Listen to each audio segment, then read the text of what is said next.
بسم الله الرحمن الرحيم. الرحمن علم القرآن، خلق الإنسان علمه البيان. الشمس والقمر بحسبان، والنجم والشجر يسجدان.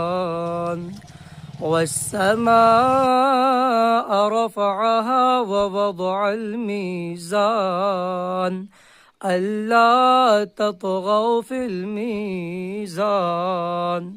وأقيموا الوزن بالقسط ولا تخسروا الميزان. والأرض وضعها للأنام، فيها فاكهة والنخل ذات الأكمام، والحب ذو العصف والريحان.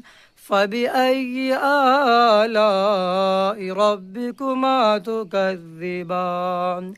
خلق الإنسان من صلصال كالفخار، وخلق الجان من مارج من نار.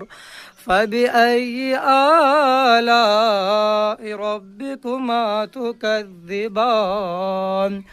رب المشرقين ورب المغربين، فبأي آلاء ربكما تكذبان؟ مرج البحرين يلتقيان، بينهما برزخ لا يبغيان. فبأي آلاء ربكما تكذبان؟ يخرج منهما اللؤلؤ والمرجان. فبأي آلاء ربكما تكذبان؟ وله الجوار المنشآت في البحر كالأعلام. فبأي آلاء ربكما تكذبان؟